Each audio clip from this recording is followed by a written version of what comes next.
Prime time के sponsor हैं स्वागत, अदरक, लहसुन और मसाले, 100% प्योर एंड हाइजीनिक। आदाब, मैं मोहम्मद अमजद अली। प्राइम टाइम में आपका खैर मकदम है। नाज़रीन किराम, जमहूरियत का चौथा सुतून कहलाए जाने वाला सहाफ़त का पेशा जमहूरी मुल्कों में ही परेशान है। जहाँ पर सहाफ़त परेशान है, वहाँ उर्दू सहाफ़त का तो और भी बुरा हाल है। चुनांचे तेलंगाना स्टेट उर्दू एकेडमी की जानिब से उर्दू सहाफ़ियों के लिए बिना सरहद का वर्कशॉप मुनक्किद किया गया। मैं ये डेलिब्रेटली टर्म यूज़ कर रहा हूँ, बिना सरहद वाला वर्कशॉप, क्योंकि हमारे मोअज़्ज़िज़ मेहमान प्रेस काउंसिल ऑफ इंडिया के मेंबर और सीनियर सहाफ़ी जनाब एम.ए. माजिद साहब से हम इस बारे में मज़ीद गुफ्तगू करना चाहेंगे। तो माजिद साहब, आपका बीबीएन चैनल पर खैर मकदम है। शुक्रिया जी माजिद साहब, मौजूदा दौर में सहाफ़त बिलउमूम परेशान है। इसमें उर्दू सहाफ़त के लिए क्या-क्या चैलेंजेस हैं? जी, बहुत बहुत शुक्रिया। देखिए, दरअसल सहाफत यानी जी मीडिया और सोसाइटी, असल में ये है कि सोसाइटी को मीडिया के बारे में हम खुद मीडिया के लोग उतनी तरीके से बाशऊर नहीं कर पाए। लोग अभी भी इस तरीके से वाकिफ नहीं है कि मीडिया का काम क्या होता है, मीडिया की डेमोक्रेसी में क्या जिम्मेदारी। जैसा कि आपने अभी कहा कि चौथा सुतून, ये सुतून क्या दस्तूरी है या बस बातों का सुतून है, या इसका क्या मकसद है, जो होते हैं उनके बारे में समाज के हम ये मैं समझता हूँ कि आज़ादी की तहरीक के बाद से कुछ हद तक मुल्क जब आज़ाद हुआ, एक दो दहाइयों तक, यानी 2000 मैं समझता हूँ कि 1960-70 तक सहाफत का एक बड़ा मुकाम। लेकिन जब से ये ग्लोबलाइजेशन हुआ है, मीडिया के बारे में समाज का जो परसेप्शन है, जो कुछ वो सोचते हैं इस मीडिया के बारे में, वो बिल्कुल एक अलग नौयत का है। आप भी सोसाइटी में मूव करते हैं, हम भी सोसाइटी में मूव करते हैं। अब हमारी हालत ये होगी कि मीडिया नाम भी कर रहे हैं, क्योंकि मीडिया जिस किस्म से झूठ पर मबनी, मफरूतों पर मबनी जिस तरीके से कहानियां बयान कर रहा है, बल्कि जो पार्टी है या जो गवर्नमेंट है, उनकी मदासराय में लगा हुआ, तारीफों में लगा हुआ है, तो इससे लोगों में एक तासुर पैदा हो गया कि मीडिया तो ये बिल्कुल ये ऑर्गन है सरकार की जो है झूठी खबरें फैलाने का। जो कहाँ रहा, जो सहाफियों के बारे में आप कह रहे हैं कि अब सहाफियों को लोग मान रहे हैं कि भाई ये सहाफी जो है सदाकत पर नहीं है, बल्कि ये तो सरकारी जो है दलाल बन गए हैं, मगर ये कॉन्सेप्ट डेवलप हो गया सोसाइटी में। अब बाद वक्त बड़ी मुझे भी शर्म आती है कि अपने आप को एक समाज के सामने बोलूं, बड़ा दुख होता है, बाद वक्त हमको यानी शिनाख्त छुपानी पड़ती है, ये सूरत हो रहा है। और ऐसे में उर्दू सहाफत का मामला, तो आप देखिए उर्दू सहाफत से जो लोग वाबस्ता हैं, उनका तो बहुत ही बुरा हाल है। उनकी ना तो पैरवी भी नहीं चलती और ना ही उनको कोई मुकाम दिया जाता है, इसलिए कि इसकी कई एक वजूहत है उर्दू सहाफत की। जहां तक बात है, एक तो ये कि उर्दू के जबान के साथ तासुब, उर्दू कहते ही अरे ये खास तबके की जबान है, खास लोगों की जबान है, इनका क्या मौका होता है, ये क्या सियासत में असरअंदाज हो सकते हैं। अब देखिए कि जो लोग सरकार हो, माफियात हो या सरकार चलाने डिसीजन मेकर्स हो, वो चाहते हैं अब ऐसी सूरत हाल हो गई कि नखार खाने में आप ही बनाइए, आप ही खबरें लिख लीजिए, आप ही पढ़ लीजिए, इसका क्या होने वाला है। अब कई पुलिस वालों से बात होती है, भैया अरे नहीं साहब, हम भी उर्दू अखबारों पे नजर रखते, वो क्यों नहीं, यानी उर्दू अखबार सिर्फ लॉ एंड ऑर्डर, फर्क वाराना फसादात, फला जगह ये हुआ, फला जगह ये हुआ, ये होके रहेगा। अखबार इसके लिए, अखबार मालूमात देता जरूर है, लेकिन अखबार एक रुझान लोगों की पल्स को जानता है, उनके मसाइल क्या है। अब आप देखिए कोविड के वाकयात में कितने लोग कितने परेशान हुए, लोगों की जिंदगियां कैसी हो गई, मुल्क के क्या मसाइल हुए हैं, मुल्क के अंदर जो हालात हो रहे हैं, महंगाई की सूरत हाल है, बेरोजगारी की सूरत हाल है, ऐसे कई किस तरीके से आम सहाफत छोड़िए, उर्दू सहाफत भी क्या करे इसके अंदर। और दूसरा, जो लोग उर्दू अखबार चलाते हैं, एक बार अगर एडिटर बन जाए तो वो समझते हैं कि वो अबाउट रहा है, उससे उनको कोई पूछने वाला नहीं। ठीक है, उनके मसाइल अपनी जगह है। उर्दू अखबारों को जो यानी हुकूमतें या सनतकार वगैरह उनको इश्तेहार नहीं देती, ये आम शिकायत है। लेकिन ये बताइए कि क्या उर्दू के जो मार्केटिंग टीम है, क्या उन लोगों से उनसे रुजू होती है जो बड़े बड़े कॉर्पोरेट सेक्टर के लोग हैं? मिसाल बताऊं, उर्दू का एक क्या वो टेलीफोन इस्तेमाल नहीं करता, मोबाइल फोन इस्तेमाल नहीं करता, क्या वो किसी प्लेन को इस्तेमाल नहीं करता सफर पे जाने के लिए, या वो किसी जो है फला प्रोडक्ट को इस्तेमाल नहीं करता, फला टूथपेस्ट को इस्तेमाल नहीं करता, फला साबुन को इस्तेमाल नहीं करता। लेकिन क्या उर्दू की मार्केटिंग टीम उन लोगों ने कुछ भाई हमारा काम है, आप अगर हमको इश्तिहार देंगे तो आपको ये फायदा होगा। आप बताइए, उर्दू के इतने लोग हर चीज इस्तेमाल करते हैं, जो आम लोग इस्तेमाल करते हैं, उर्दू पढ़ने वाले भी वो इस्तेमाल करते हैं। लेकिन ये हमारा जो इंतजामिया है उसकी भी कमजोरियां हैं। फिर अब चूंकि इश्तिहार नहीं मिलते, लिहाजा उर्दू के जो जर्नलिस्ट होते हैं उनकी तनख्वाहें कम होती हैं। जब तनख्वाहें कम होती है तो घरदार चलाने के लिए बड़ी मुश्किलें होती हैं। जो ईमानदार लोग हैं वो ऐसी जिंदगी गुजार लेते हैं, जो कहते हैं कि चलो भाई गंगा बह रही है, हाथ धो लेंगे, हाथ धो लेते लोग कुछ। तो ये इस सिचुएशन में क्या जमहूरियत के लिए हमारा क्या कॉन्ट्री होता है, इसको सोचने की जरूरत बिल्कुल। अब जब तासुब बढ़ता जाएगा तो जाहिर है कोई पनप नहीं पाएगा। तो ये तासुब को कैसे ख़त्म किया जाए? क्या हमारी नुमाइंदगी बढ़ना चाहिए? है। देखिए, कुछ दिन पहले उत्तर प्रदेश से मिल के पार्लियामेंट में भी ये कानून प्राइवेट बिल आबादी पे कंट्रोल फला, ये की बात है। आसाम में जहाँ बीजेपी की सरकार है वहां भी एक कानून बना है। तो कुछ लोग जो उर्दू जानने वाले लोग हैं फौरी रिएक्शन देने लगे। भाई क्यों रिएक्शन दे रहे हो तुम? अरे नहीं साहब, ये हमारे को। अरे बोला भाई तुमको नहीं है, तुम इसको सोचो जरा पहले। मैं बोला भाई ठीक है, नौकरी नहीं मिलेगी, दो से ज्यादा बच्चे हैं तो जो गवर्नमेंट के जो वेलफेयर के मेजर्स हैं वो नहीं मिलेंगे, या जो इलेक्टेड बॉडीज हैं चाहे पंचायत राज वगैरह जो भी हो उसमें आपके जो नुमाइंदगी नहीं मिलेगी। तो अब कौन सी नौकरी मिल रही है आपको? आप पढ़ लिख के भी आपका बच्चा बेरोजगार है, खुद रोजगार से छोटा मोटा काम जिंदगी है। अब कौन सा वेलफेयर स्कीम मिल रहा है आपका? आपके बच्चों को एजुकेशन कंसेशन मिलता है, स्कॉलरशिप मिलती है? नहीं मिलती है। फिर परेशान क्यों हो रहे हैं? आपकी कौन सी नुमाइंदगी हो रही है, पंचायत में हो, बल्कि में कुछ क्या कुछ आप हड़ले से आप इसके बारे में रिएक्शन ही मत दो। हड़ले से वो जो लोग बेनिफिट करेंगे उनको भी नुकसान है। और मैं बताना चाहता हूँ कि देखिए, जहां तक हम तो जबान की बात कर रहे हैं, मैं बताना चाहता हूँ अंग्रेजों से पहले तकरीबन 10वीं सदी से लेके 18वीं सदी तक जिन की हुकूमत रही वो काम नहीं पाए लोग।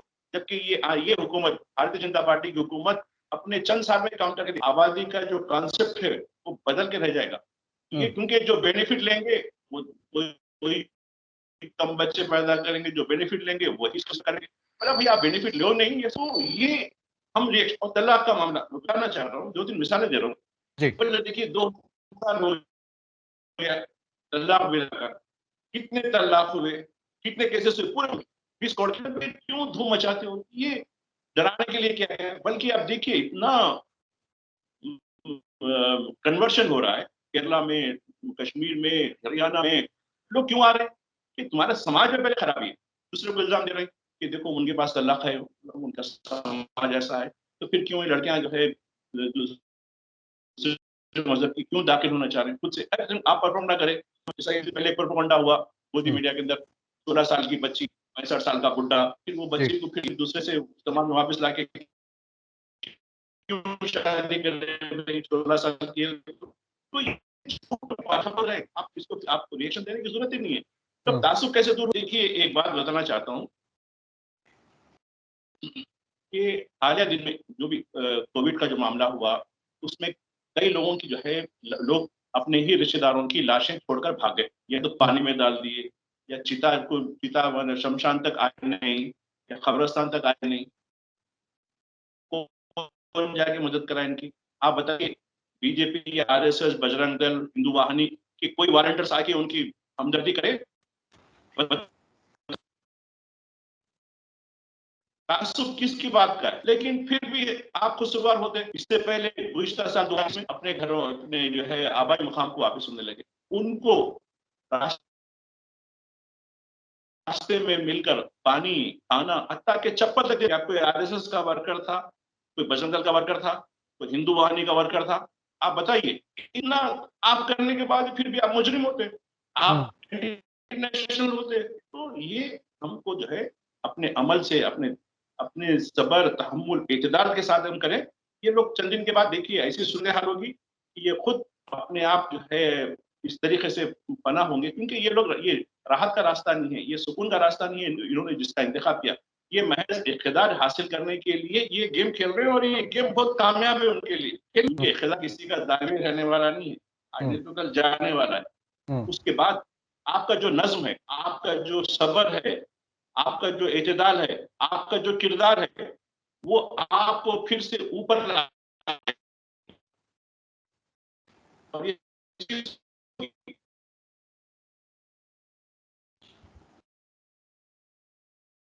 आपका वीडियो हैंग हो रहा है। आप ब्रॉडबैंड पे है, डेटा पे है माजिद भाई? जी जी बोलिए। बीच में वॉइस क्वालिटी भी खराब हो रही, वीडियो क्वालिटी भी खराब हो रही है। आप डेटा पे है, ब्रॉडबैंड पे है? मैं ब्रॉडबैंड पे हूँ। पता नहीं क्यों क्वालिटी ज़रा खराब आ रही। और थोड़ा आप लेंस में देख के जवाब दीजिए, आप लेंस में। जी हाँ, ठीक है। अब आप स्क्रीन पे देखे वैसा दिखता। जी, तो अब मैं ये जानना चाहूँगा, जी ये जो सहाफ़त का रिप्रेजेंटेशन, उर्दू सहाफ़त का रिप्रेजेंटेशन बढ़े, इसके लिए इंफॉर्मेशन डिपार्टमेंट को किस तरह से हम नुमाइंदगी करनी चाहिए? देखिए, जमहूरियत में किसी भी मसले के लिए, किसी भी तबके के लिए पॉलिटिकल बार्गेनिंग जरूरी होती है। अब वो पॉलिटिकल बार्गेनिंग आपके पास नहीं रही, ये एक बहुत बड़ा मसला है। अब और कोई पार्टी आपको साथ देना नहीं चाहती, जी चाहे सेकुलर पार्टियों की मिसाल, हम जो सेकुलर बोलते हैं, भारतीय जनता पार्टी छोड़ के जो दीगर पार्टियां, वो कहती हैं कि भाई नहीं, वो तो वोट तो मिलने ही वाला है, वो उसको छोड़ के बात कीजिए। अब जैसा यूपी का इलेक्शन चल रहा है, यूपी में इलेक्शन होने वाला है, अब वहां जो है समाजवादी पार्टी, कांग्रेस पार्टी के लोगों से बात होती है तो बोले अरे साहब 20-22% है, वो छोड़िए, वो तो हमारे खाते में है। इनकी बात कीजिए, दुश्मन की बात। यानी ये इंप्रेशन हो गया कि इनको तो कोई रास्ता ही नहीं है, ये तो हमारे को आने वाला है। ये जब है तो हमको जो है सियासी तौर पर ये एक किस्म का जो है मजबूर, एक यतीम बनाने, इसके लिए देखिए जब तक आप मुत्तहिद होकर एक ताकत बनकर माफ कीजिए जी आगे नहीं बढ़ेंगे और हुकूमत को झंझोड़ेंगे नहीं, ये काम होने वाला नहीं। जी, इदारे ही सतह पर क्या जो है तब्दीलियों की ज़रूरत है, जिसमें उर्दू सहाफ़ियों को आराम से काम करने का मौका मिले? जी फिर दोहराइए सवाल ये। ऑर्गेनाइजेशनल लेवल पे क्या तब्दीलियों की हम्म, ज़रूरत है, जिसमें उर्दू सहाफ़त का फ़रोग़ मिले? देखिए सहाफत, उर्दू सहाफत खासकर मैं जिक्र करना चाहूंगा, एक मकसद रहा, तिजारत नहीं रही। आजादी की तहरीक में भी यही मामला था कि उर्दू सहाफत ने कुर्बानी, उर्दू सहाफियों ने फांसी के गले को चूमते हुए अपने फांसी के फंदे को अपने जो है गले लगा। कई ऐसे वाकयात हैं कि अखबारों पर तहरीकात हुई और उर्दू अखबारात ने आजादी की तहरीक में बढ़ चढ़ कर हिस्सा लिया। लेकिन आजादी के बाद ये हुआ कि उर्दू पर एताब शुरू हो गया सरकार का, तो जो है स्कूल के निसाब से बर्खास्त कर दी गई, कंसिडरेशन नहीं किया जाने लगा। ये कहा कि भाई एक और मुल्क बन गया है, उसकी सरकारी जबान हो गई, लिहाजा ये इनकी जबान है। उसके बाद उर्दू जबान को मुसलमानों से जोड़ दिया गया। और अब जो उर्दू के जो जिम्मेदार हैं, उर्दू अखबारात के जो जिम्मेदार हैं, उर्दू सहाफत जो चलाते हैं, वो भी उनका अब कोई मकसद नहीं है। उनका मकसद ये हो गया कि बस तिजारत है, हमने इन्वेस्टमेंट किया है, हमको जो है इसका जो है रिटर्न चाहिए। हालांकि एडिटर की हैसियत से उनको रिटर्न भी मिल रहा है, ठीक है, इश्तिहारात कम होते होंगे दीगर रीजनल अखबार या कौमी अखबार के मुकाबले में। लेकिन जहाँ तक मेरा जहाँ तक ख्याल है, मेरा जहाँ तक जायजा है इन अखबारों के बारे में, वो इन्वेस्टमेंट का ज्यादा है, जो भी वो अपने अखबार पर, अपने इदारे पर या अपने सहाफ़ियों का दीगर ज़राए में जो है इन्वेस्टमेंट कर देते हैं, रियल एस्टेट में डाल देते हैं, कोई कंपनियों में शेयर डाल देते हैं, जो है फार्म हाउस खरीद देते हैं। इस तरीके से वो रहता है कि भाई हमको तो सुकून चाहिए, अब ये सहाफ़त जाए। तो अब सहाफ़त पे तवज्जो कम हो गई है और इसलिए यही है कि मियार खत्म हो गया। अब आप देखिए उर्दू अखबार, हम रोज एक अखबार का जो है प्रोग्राम करते हैं, उर्दू अखबार में अक्सर खबरें दूसरे अखबार में छपी हुई दूसरे दिन आती, यानी दूसरे दिन आती है। एक अखबार में पहले छप जाती है, उसकी नकल लेकर जाते हैं। तो ये समझ रहे हैं कि उर्दू सहाफ़ी बिल्कुल इग्नोर रहता है, उसको कुछ मालूम ही नहीं होता है, उसको जो भी दिए वो पढ़ लेता है। ऐसा तो नहीं होना चाहिए। उर्दू सहाफ़त देखिए, एक दौर ऐसा भी रहा 80 और 90 के दहे में कि हाँ, यानी उर्दू सहाफ़ियों से इलाकाई सहाफ़ी, कौमी सहाफ़ी टिप्स दे देते थे, क्या करना है साहब, ये क्या लिखना है, ये क्या करना है, इसके बारे में इन्फॉर्मेशन दीजिए। अब देखिए हालिया दिनों में जब्बार सिद्दीकी सियासत के क्राइम रिपोर्टर थे। अब कई लोग, जब उनका इंतकाल हुआ तो कई बड़े-बड़े जो बड़े ओहदों पर आए सहाफ़ी हैं, वो कह रहे थे साहब से लेते थे, आज बार ये न्यूज़ आई, क्या करना है। वो खत्म हो गया।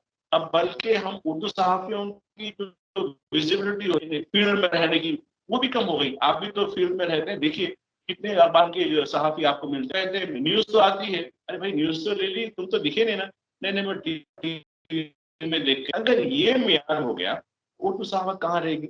जब खुद आप चश्मदीद होंगे किसी वाक़े के बारे में या किसी इवेंट के बारे में, किसी इंटरव्यू के बारे में, खुद आपका खुद एक अपना परसेप्शन बनता है, आपका एक व्यू पॉइंट बनता है, आपकी एक सोच बनती है, तब कहीं एक अच्छी कॉपी बनती है। बजाय उसके ठीक है खबर तो आ गई, फोटो आ गई, उसको क्या मालूम, उर्दू पढ़ता भी नहीं वो, अरे मेरी फोटो आई ना फलां अखबार में, वो खुश हो जाए। ये सेंस हो गया है जिसकी वजह से हमारा मियार कमज़ोर होता जा रहा है।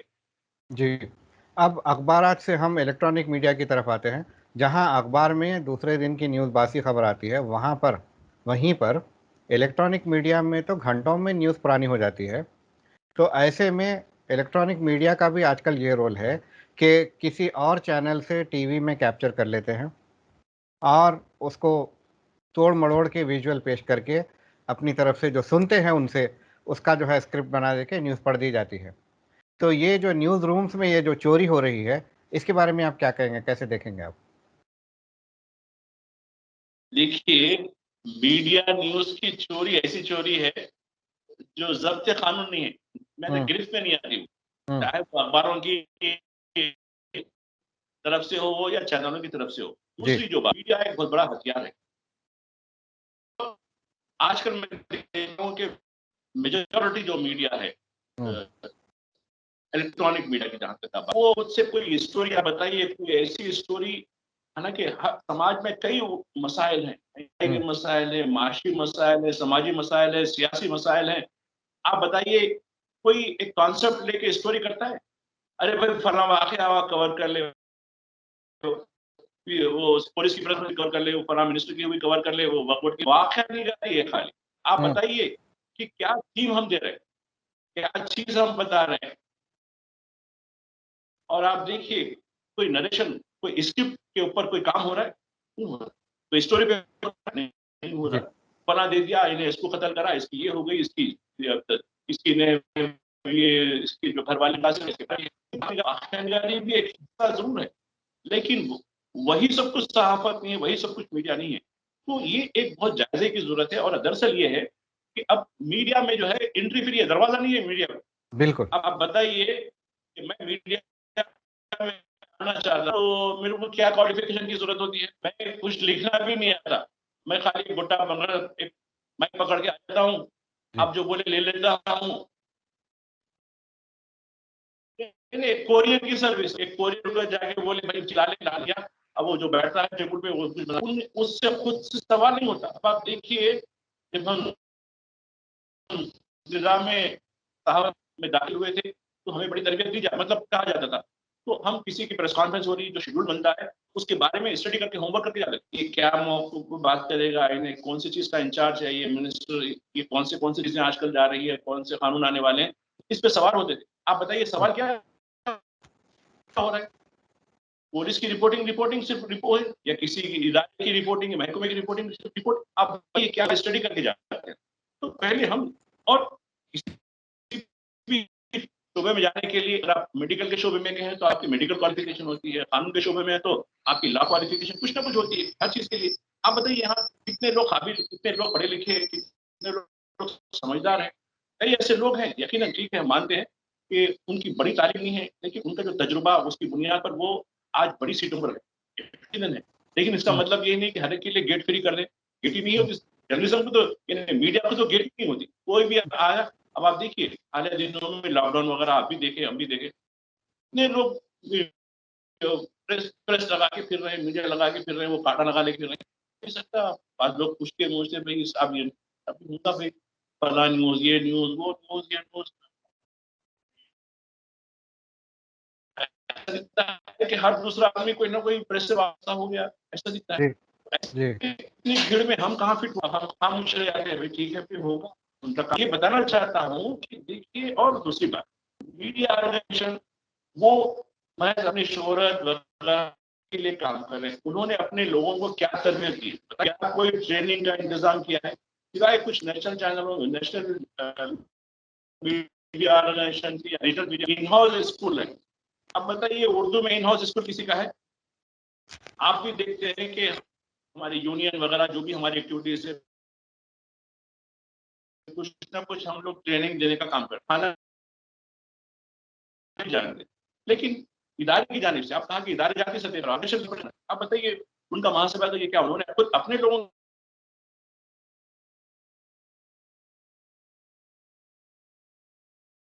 आपका वीडियो फिर हैंग हो गया।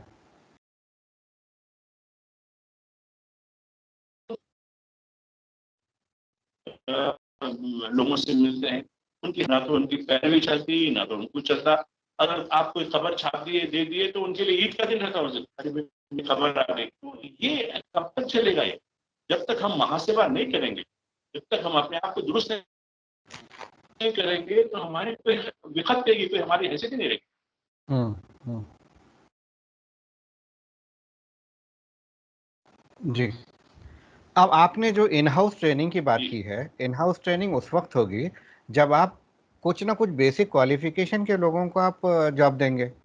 ऐसे लोग जो पहले शादी में फोटोग्राफी करते थे, वीडियोग्राफी करते थे, ऐसे लोग जो बिल्कुल ही पढ़ना लिखना नहीं जानते, अपना नाम तक लिखना नहीं जानते, रिपोर्टर के स्पेलिंग वो लोग को नहीं आती, ऐसे लोग जो है, जैसा कि आपने बताया कि गुट्टा पकड़ लेते हैं और कहीं भी पहुंच जाते हैं, तो ऐसे लोगों को जब आप एंट्री देंगे और ऐसे लोगों को एंटरटेन करेंगे और एक छोटी मोटी ठेला बंडे की वीडियो ला लिए तो उसको शाबाशी देंगे, तो ऐसे में तरक्की के इम्कानात कहाँ हैं?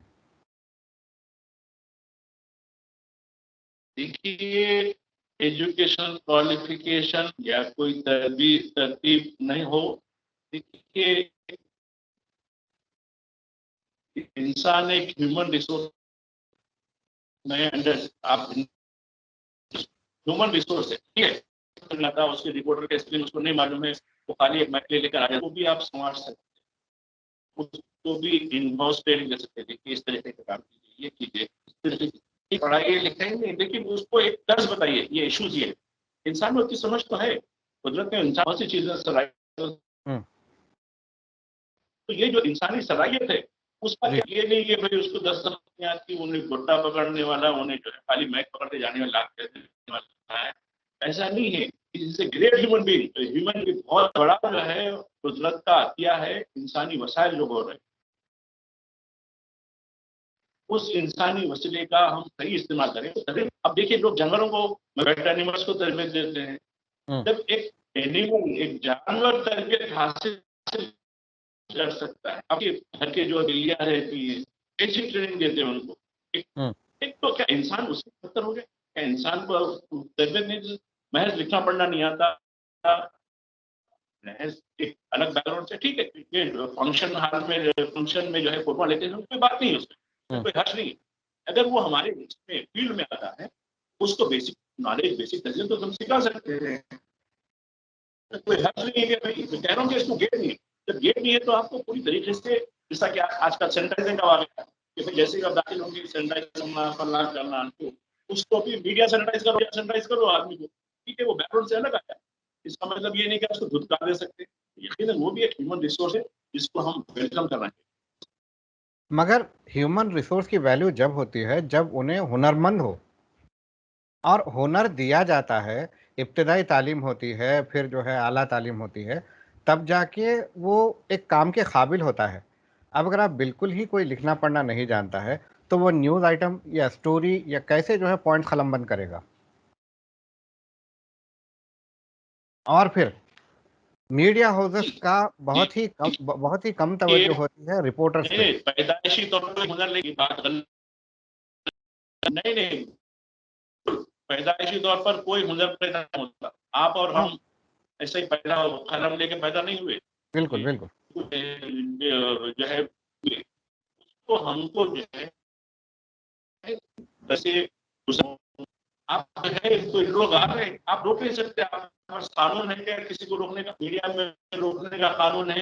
कोई क्या क्या क्वालिफिकेशन होना बनाई चाहिए आपने कानून? या क्या कोई कानून होना चाहिए कोई डेडलाइन जहां बनाई नहीं पर? बनाई? वो अलग बात है, होना चाहिए नहीं चाहिए, नहीं नहीं, वो डिबेट अलग है। ठीक वो है। उसको क्वालिफिकेशन होनी चाहिए नहीं चाहिए, वो डिबेट अलग है। इसको मुमकिन नहीं है वो। लेकिन अगर कोई एंट्री ले ले, उसको आप संवारना आपका काम। आपके पास एक रॉ मटेरियल आया, रॉ मटेरियल को आप एक प्रोडक्ट बनाना है, क्या नहीं बना सकते? फैक्ट्रियों में आता है, रॉ मटेरियल आता है, अरे रॉ मटेरियल से प्रोडक्ट कैसा बना? तो ये चीजें उनकी एंट्री हमको, तो वो नहीं है कि भाई हम मुखालिफत नहीं करेंगे, लेकिन उनको संवारने की जिम्मेदारी मीडिया ऑर्गेनाइजेशन की है कि उनको किस तरीके से एक जो है एथिकेट के साथ मीडिया एथिकेट सिखाकर उनको मीडिया के जो है रूल्स बताकर कि आप ऐसा कीजिए, बराबर कर दीजिए, अगर फिट नहीं हो जाए ठीक है, उनको रास्ता बता दीजिए, ठीक है छुट्टी आपकी, बराबर करता है, ऐसा नहीं। मैं वही कह रहा था कि मीडिया हाउसेस की रिपोर्टिंग पे, रिपोर्टर्स पे तवज्जो नहीं है। जब आसानी से फ्री में या कम पैसों में काम निकल रहा है, तो वो क्यों उसे निखारने की कोशिश करेंगे? ये मेरा सवाल है। देखिए, फ्री की जो खिदमत होती है वो अब आप देखिए, अभी जानते हैं, मैं भी जानता हूँ, ऑर्गेनाइजेशन खाली अग्रेशन कार्ड देता है, हम्म। घोड़े को बोलता है घास आपको खा ले, हम्म। क्वालिटी कैसी? घोड़ा अपनी घास का इंतजाम कर लेगा तो क्वालिटी कैसी रहेंगी? नहीं हो सकती। तो ये जी। ऑर्गेनाइजेशन की भी जिम्मेदारी है। जब आप किसी को अक्रेशन कार्ड के लिए रिकमेंड करते हैं तो उनको पूरी तरीके से उनके जो है माशी हालत तक करना है।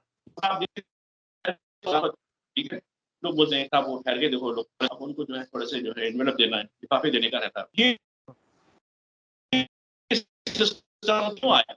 आप उसका पेट नहीं भर सकते, आप उसको पेट्रोल महंगा हो गया, ठीक है, महंगा हो सस्ता हो, उसको बेसिक नीड तो देना चाहिए। उसके पास एक बिल गाड़ी है, वो गाड़ी का मेंटेनेंस भी तो होता है, उसका उसके पास एक घर भी है, तो घर चलाना भी, घर वापस होने के बाद बच्चों के लिए कुछ ले जाना पड़ता है, उसके हम्म। लिए भी जरूरी की चीजें होती है।